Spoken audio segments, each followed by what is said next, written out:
The amazing discoveries beneath the pyramids. What do they mean? Who could have possibly built them? And how can we possibly know for sure? Coming up next on Encounters USA.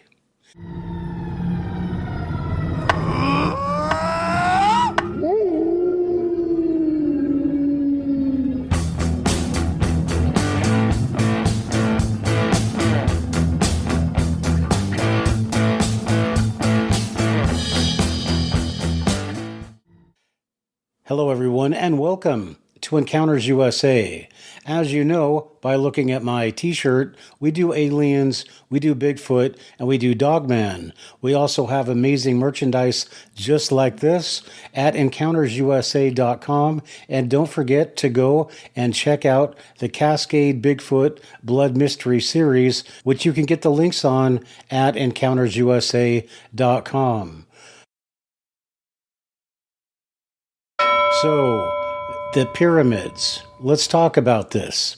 First of all, I just want to explain to you what has happened and how it basically fits in with the knowledge that we've already gained. Now, the big story on the pyramid has always been that these things were built using slave labor and 20,000 workers rotating in shifts, according to historians like Herodotus back in 400 BC. But was that actually how the pyramids were built? Because what we found is that there is so much technology involved now, there could not possibly have been a force of slave labor or whatever you want to call them working in shifts to build these pyramids, because the structures underneath almost dwarf the size of the pyramids themselves. So how these things were built and how these people found the technology is really a huge mystery, and one that's going to be argued about for years. But here are some thoughts that I have. Now, first of all, what are we talking about? Well, we're talking about some technology that was discovered using almost like a side scanning sonar radar, except this was used from satellites. And using this satellite side scanning radar, they were able to discover that there are actually 8 columns that are 800 meters long underneath the pyramids at the Giza Plateau. Now, what does this mean exactly? Well, I'm going to just talk to you a little bit about my own personal experience. Now, I went to the pyramid back in 2008, and I'm going to tell you right now that outside, it was December, so it was freezing cold. And as you can see from the clothes that my wife and I are wearing, we're pretty much bundled up. It's not the Middle East heat you are used to, in the summertime. No, this is on the high plains, and it is very chilly, even in the desert, even in winter. However, I ventured in to the Pyramid of Khafra. And what I found when I got inside was absolutely amazing. Now, I didn't know anything about Chris Dunn. I didn't know anything, of course, about the discoveries that we've just found. All I know is that when I went in to what they call the King's Chamber, it was just incredibly hot and it was incredibly humid. Now, I don't know if you know anything about stone, but stone does not store heat. In fact, as cold as it was outside, you would have expected it to be exactly as cold inside the pyramid, because the heat would have long since radiated off. But that was not the case at all. In fact, the case was it was just incredibly hot and it was incredibly humid in there. And as you can see from these pictures, I am sweating. I am very hot and I'm very uncomfortable, and I want to get my pictures taken and I want to get out because I'm really just sweating profusely. So, what does that have to do with the discoveries of the pyramids? Well, what they found out in the pyramids, underneath the pyramids themselves, there are 8 columnar structures. There are 8 basically cylinders. And what they're calling these things now are wells, and they're not sure what the wells or what is even inside them. They could be hollow, they could be full of water. But what they also know is that underneath these long cylindrical structures, there are 2 box-shaped structures that hold these. Now, these things are all, as far as I can see, these structures, these columns, and then the boxes underneath that total 2 kilometers, 2 kilometers long. And they are, I guess that they are supporting the actual weight of the pyramids. Now, this hasn't come out yet. I'm just assuming that, but I believe that these 8 columns and these 2 large boxes that go down 2 kilometers, which is almost a mile and a half, are supporting the weight of the pyramids. So this is absolutely amazing, absolutely incredible technology that we really don't know much about. Okay, now that you kind of have an understanding that there's a chemical process involved, and you remember that I was sweating profusely when I went into the supposed king's chamber, now let's look at a video done by Mr. Christopher Dunn, who is an engineer. And he is going to talk about what these pyramids he thinks that they were actually used for. Now, remember, this is long before. This is, I believe, 2000 or 1999 that this video was made. So there was no even guess that there was anything as extravagant as what they have found underneath the pyramid. So here's what Christopher Dunn has to say about what's underneath the pyramid and the purpose of it. Advisor's men went into this opening right here. They found that the whole floor of the top of the beams was covered with this fine black powder. And the fine black powder, they examined it and they determined it to be exuviae, or the cast-off shells and skins of insects. And that was a puzzle to me too. Why? What was the purpose for that? And then it all comes back down to the energy inside that chamber. And the ultimate conclusion that there had to have been an explosion within the chamber that forced the walls out, caused the beams to rise, crash back down, and the energy level was so high that the core masonry and the limestone vibrated, the air was filled with this dust, and actually the elements of the limestone, which are made up of its nummulitic limestone, which is actually seashells and foraminifers, that they may have filled the air, may have actually been scorched and blackened and then finally deposited on the top of the beams. That's just a possibility. So that's the summary of the Giza power plant, really. That what we have is a source of energy, which is the Earth, coming through the Great Pyramid. We have the hydrogen generation here. We have energy collected here. We have a resonator hall that collects the energy. That energy is directed into this chamber. The energy of that chamber is raised to a much higher level. It affects the hydrogen in that chamber. The hydrogen is pumped to a higher energy state. And then what we have is an input signal coming in. Oops, wrong one. An input signal coming in, collected from the universe. That's the source of your signal, coming in through this shaft into the chamber, and then something happens there. So you have microwave amplification through stimulated emission radiation. That's the acronym. Laser is light, amplification through stimulated emission radiation. And then the stimulated emission part is because the photon in a laser or a maser strikes a electron that's at a higher state and drives it down to a lower state, And then that packet of energy that's released is entrained with the direction of the input signal. And it happens billions or trillions of times a second. And it happens so fast.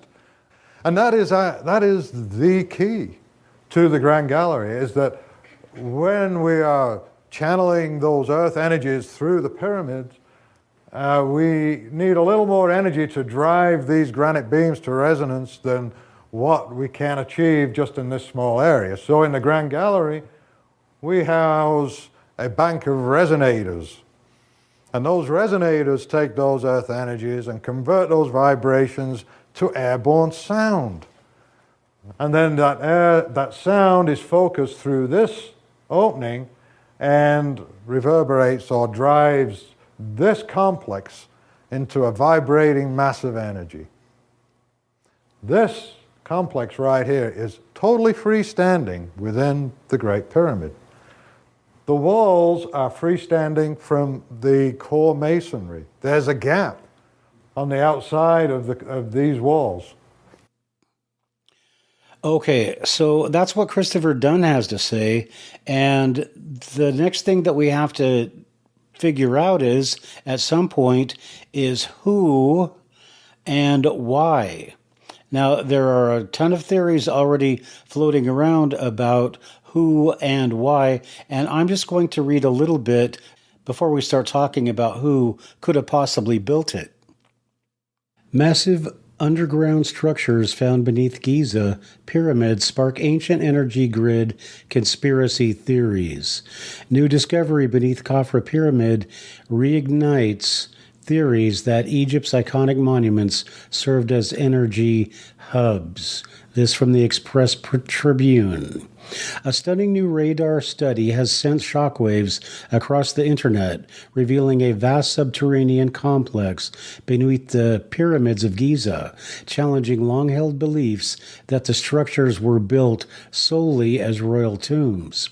Using synthetic aperture radar tomography, scientists Corrado Malanga of the University of Pisa and Filippo Biondi of the University of Strathclyde scanned the Khafra Pyramid and uncovered what appears to be an underground system stretching 2 kilometers beneath all 3 major pyramids. The findings, made public through a scientific paper and a press release issued on March 15th, detail 5 identical multi-level structures connected by geometric passageways near the base of the Khafra Pyramid.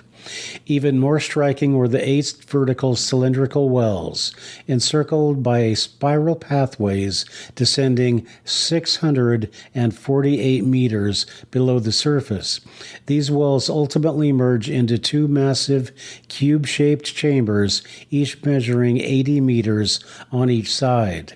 A video from the Reese report declared that the revelation challenges the long-held belief that the pyramids served solely as royal tombs.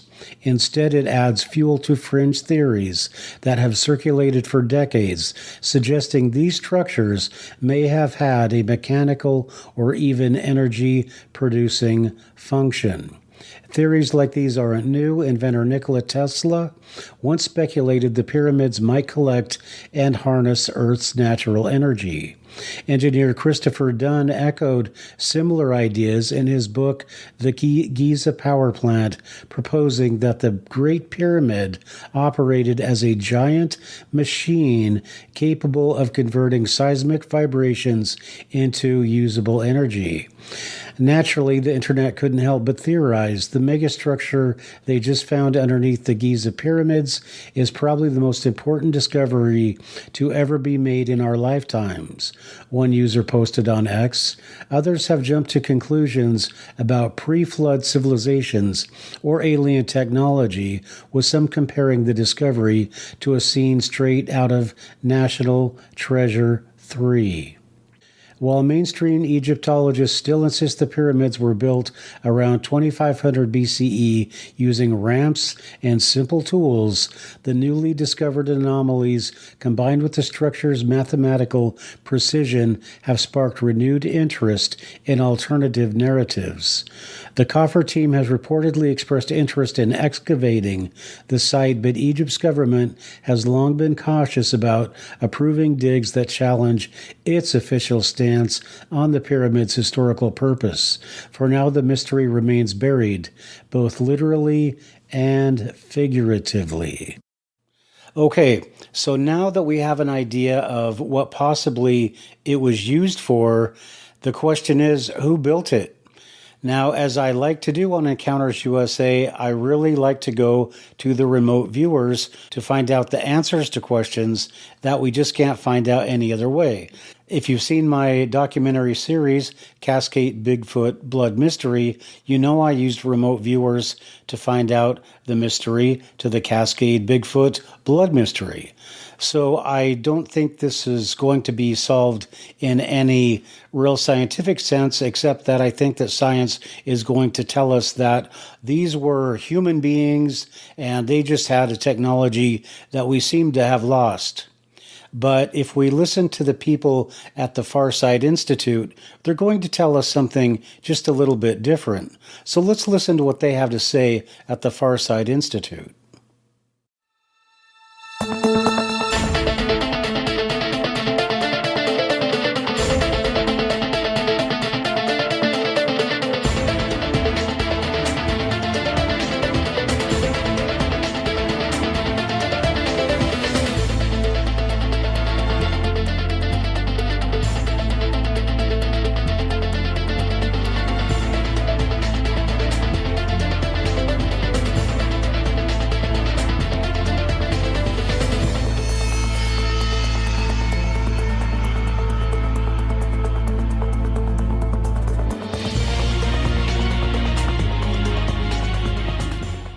Which did open the eyes and change the patterns and the social makeup of the indigenous people in some way.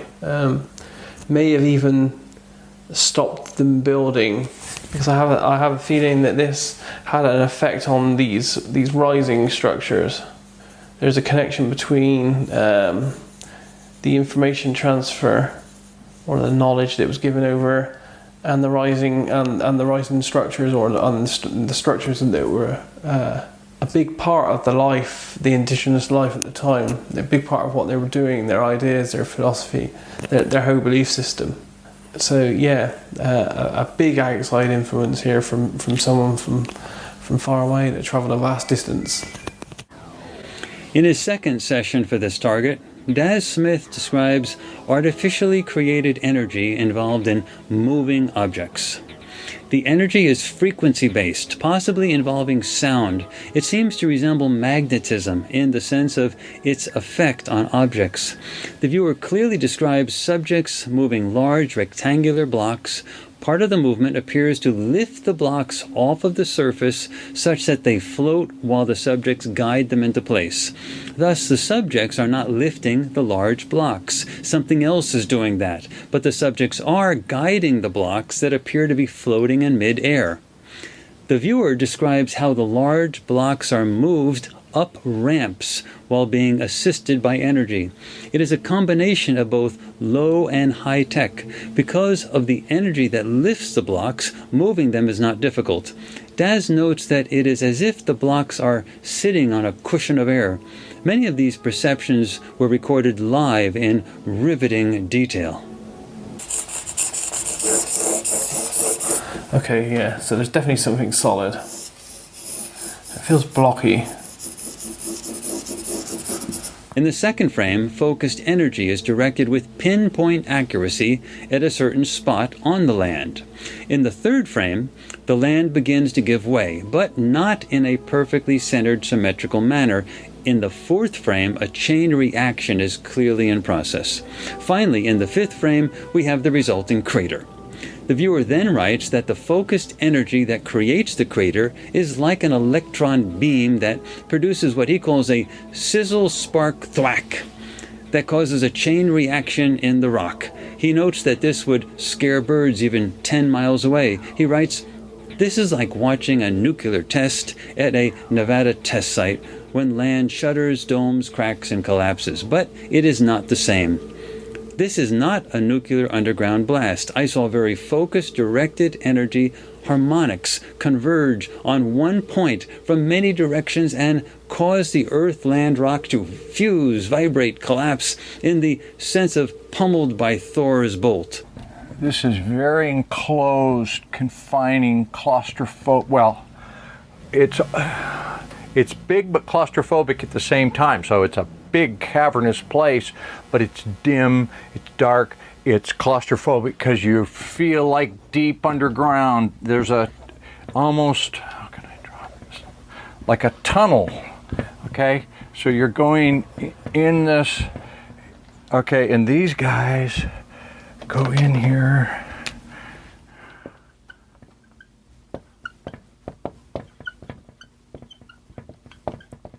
It's a sense of descending. This really feels like miners going into a mine, but they're not like miners. Like if you were miners going into the coal mine, you'd be carrying your lunch bucket, you'd be joking with your friends about the what your girlfriend did last night and what you're going to do after work. You're going to go look at the game. None of that. There's none of that. These guys are just, and they're all the same size. They're like little clones of each other, clones. And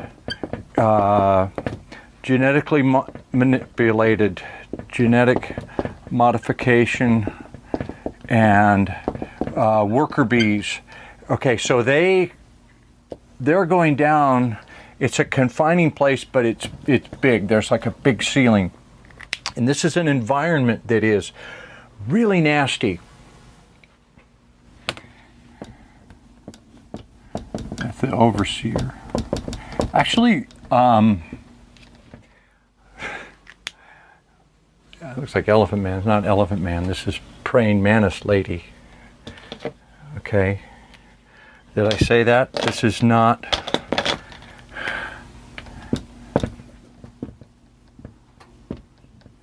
These are eyes. This is not Elephant Man. This is Praying Mantis Lady. And she's actually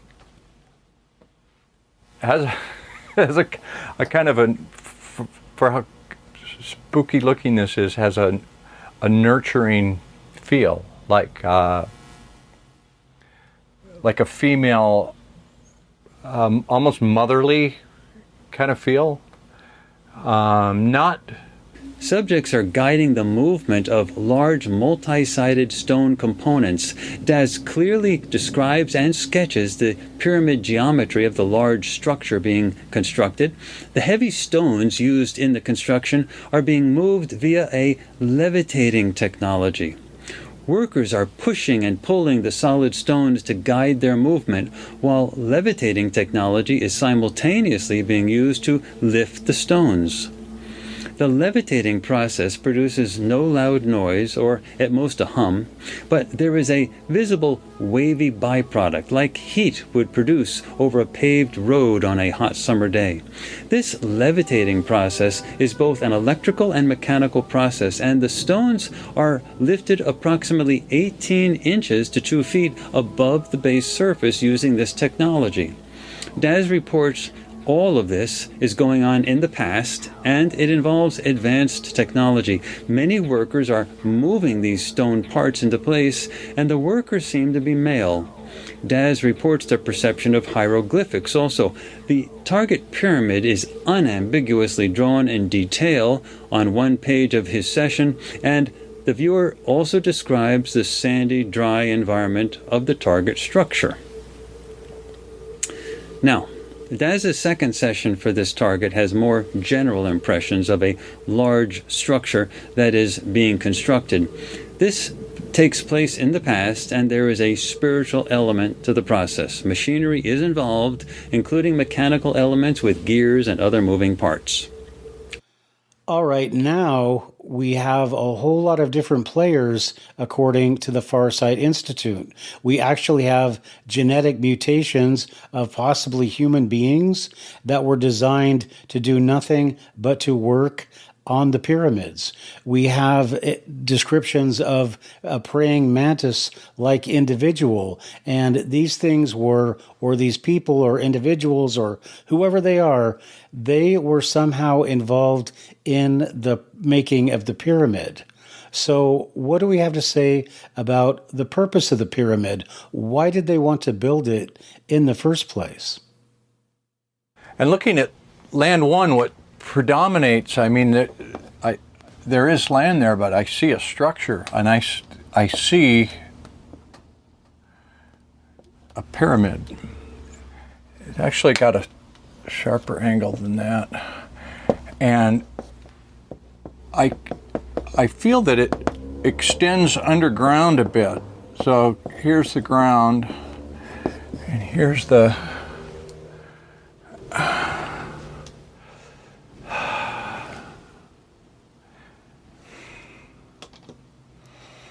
and this is beautiful. This is this top is almost shimmering, or as if energy is. The whole thing seems to radiate energy. It's not dark stone like the pyramids. It's beautiful, but it's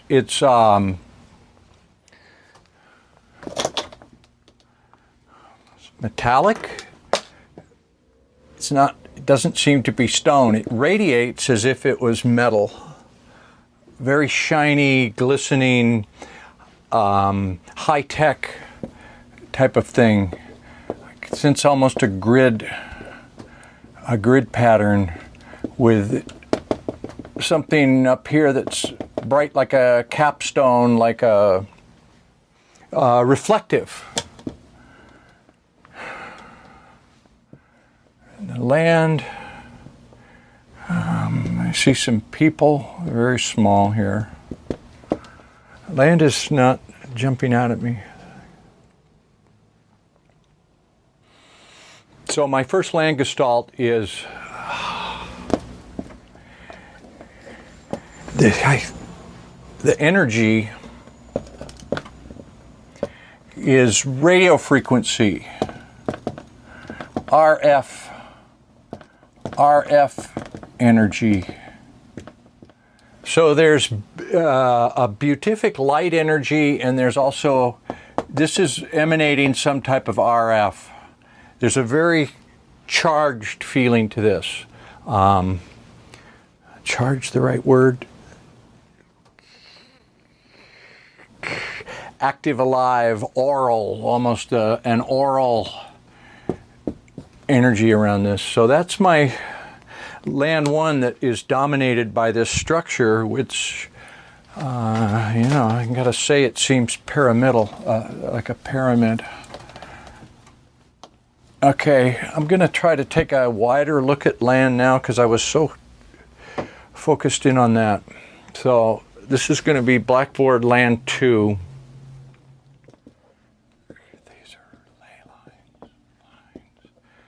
So again, these structural shapes, like a complex of structures, and there's, let me look. I get a very, I don't think this is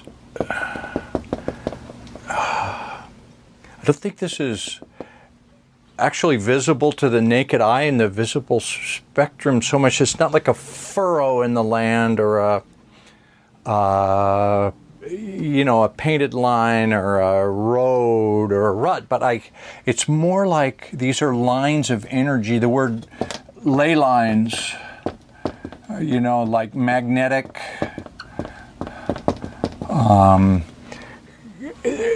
some grid of energy that is connected to these structures and is associated with the land.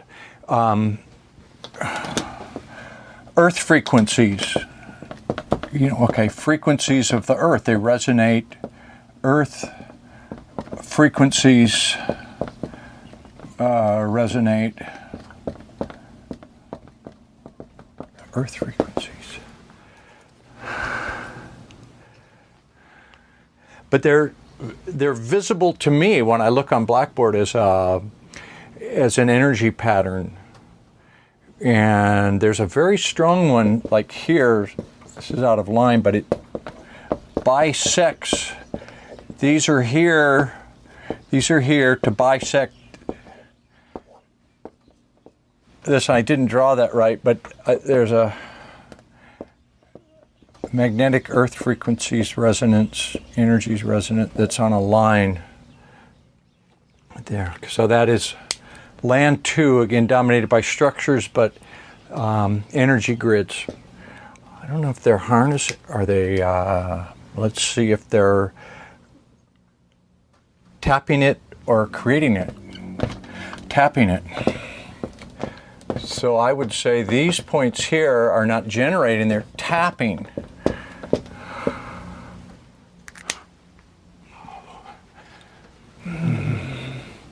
This is like the Northern Lights, okay? It's not the Northern Lights, but it's like, it has that, if you looked at the Northern Lights and sped it up and amplified it 50 times in the sky, everybody's looking up, it's beautiful, it's radiant, and it seems like a light show at a rock concert, like the Grateful Dead light show, but this doesn't, it's not mechanically generated.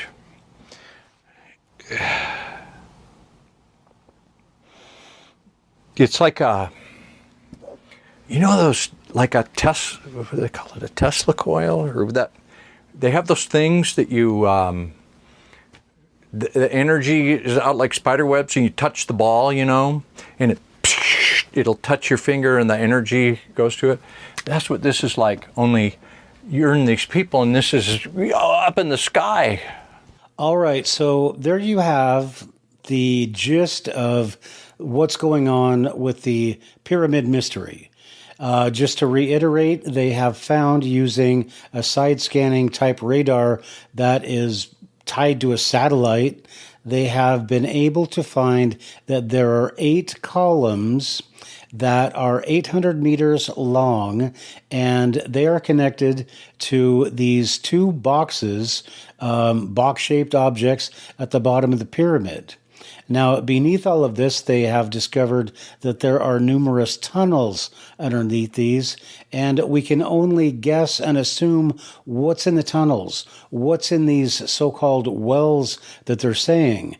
And to get an answer to that, knowing what I know and having been inside the pyramid, is that those wells, as they're calling them, those are actually filled with water and the humidity and the byproduct of that water was used to create hydrogen using a chemical process.